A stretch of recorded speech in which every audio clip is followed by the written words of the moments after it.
ہماری زندگی میں کچھ واقعات، حادثات، معاملات، کچھ چیزیں ایسی پیش آتی ہیں کہ جس سے انسان کو سبق ملتا رہتا ہے، اور اگر انسان کی نگاہ عبرت کی نگاہ ہو تو وہ بہت کچھ سیکھ کر بہت کچھ کر سکتا ہے۔ ابن عباس کہتے ہیں نبی صلی اللہ علیہ وسلم نے فرمایا، دو نعمتیں ایسی ہیں جن کے بارے میں اکثر لوگ خسارے میں ہیں، اور وہ کیا ہیں؟ الصحۃ والفراغ، ایک تندرستی اور دوسرے فراغت، فرصت، وقت کا ہونا، کوئی بڑی ذمہ داری نہیں، کوئی بڑا کام نہیں، اور پھر بھی سارا دن کچھ نہ کر کے دینا، ادھر ادھر کی سوچیں سوچتے رہنا۔ تو وقت کا ضائع کرنا جو ہے وہ موت سے زیادہ سنگین ہے۔ لیکن آج ہمیں کتنی آزادی ملی ہوئی ہے، ہم جتنی دفعہ چاہیں سبحان اللہ کہیں، اللہ کا ذکر کریں، جتنے چاہیں نوافل پڑھیں، جتنا چاہیں بیٹھ کے قرآن پڑھیں، جتنا چاہیں لوگوں کی خدمت کریں، اچھے اچھے کام کریں۔ آج وقت ہے۔ جو لوگ اپنی دنیا میں کامیابی کے لیے کام کرتے ہیں وہ اپنے اوقات کو اپنے گولز کے مطابق سیٹ کرتے ہیں، کون سا کام کس وقت تک کرنا ہے۔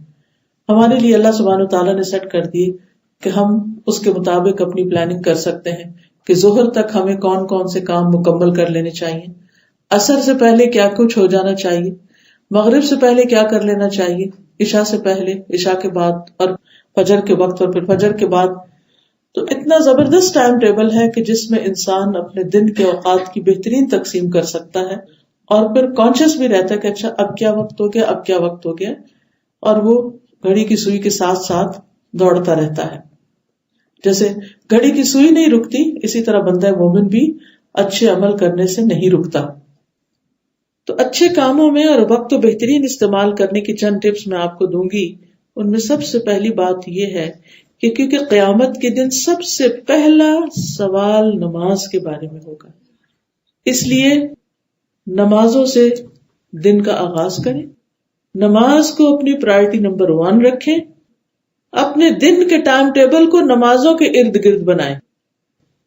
یہ نہیں کہ سارے کاموں میں جہاں کوئی تھوڑا سا وقت ملا وہاں نماز ڈال دیں، چاہے آخری وقت ہو، نہیں، ایسے نہیں کرنا۔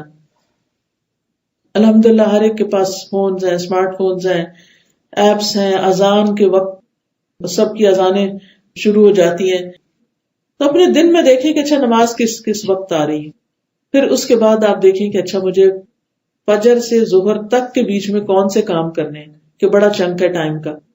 پھر ظہر اور عصر میں تو اس میں مجھے کیا کرنا ہے۔ ایسا نہیں کہ میں ظہر کی نماز پڑھ کے ایسا کام شروع کر دوں جو مغرب سے پہلے ختم نہ ہو۔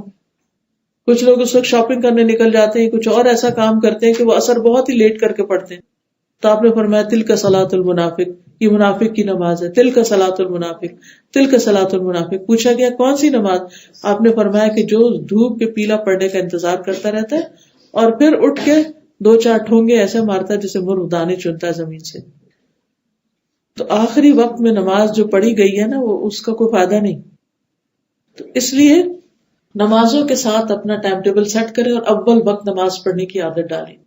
ٹھیک، خوش قسمت ہیں وہ جن کی صبح کا آغاز تہجد سے ہوتا ہے، لیکن اگر آپ اس ہائیسٹ لیول پر نہیں بھی تو فرض کے درجے میں تو ہونا ہی ہونا ہے، اور وہ فرض کا درجہ کیا ہے؟ فجر کی نماز۔ اس کے بعد کیا ہونا چاہیے؟ نماز کے فوراً بعد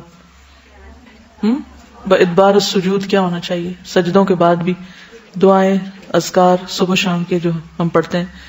پھر کیا ہونا چاہیے؟ تلاوت قرآن۔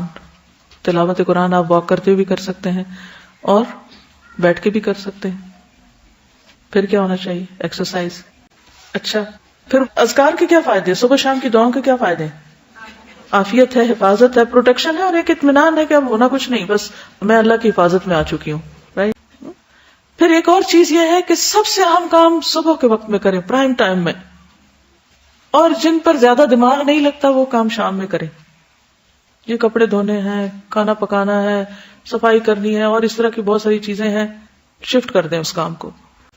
اسی طرح خاص طور پر اپنی سونے کی روٹین کا جائزہ لیں۔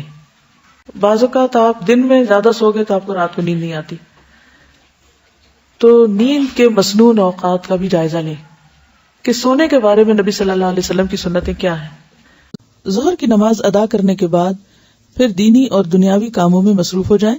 فجر اور عصر کی نماز کا خصوصی خیال رکھیں کیونکہ اس وقت دن اور رات کے مقررہ فرشتوں کی ڈیوٹی تبدیل ہوتی ہے، تاکہ فرشتے اللہ کریم کو یہ گواہی دیں کہ وہ آپ کو حالت نماز میں چھوڑ کر آئے ہیں.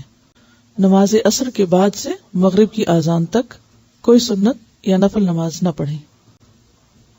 مغرب کی اذان ہوتے ہی مغرب کی نماز سنت کے مطابق ادا کریں کیونکہ یہ نماز مغرب کا اول وقت ہے.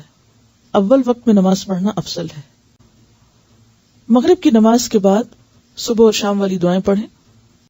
آپ صلی اللہ علیہ وسلم نے فرمایا، جس نے عشاء کی نماز باجماعت پڑھی تو اس نے گویا آدھی رات تک قیام کیا، اور جس نے صبح کی نماز بھی باجماعت پڑھی تو اس نے گویا پوری رات قیام کیا.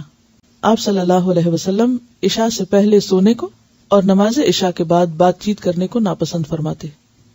یعنی عشاء سے پہلے سونا اور عشاء کے بعد باتیں کرنا اور تاخیر کر کے سونا، یہ دونوں ناپسندیدہ چیزیں ہیں. رات جب انسان تاخیر سے سوتا ہے تو پھر لازماً فجر متاثر ہوتی ہے یا پھر فجر کے بعد سونے کی کوشش کرتا ہے.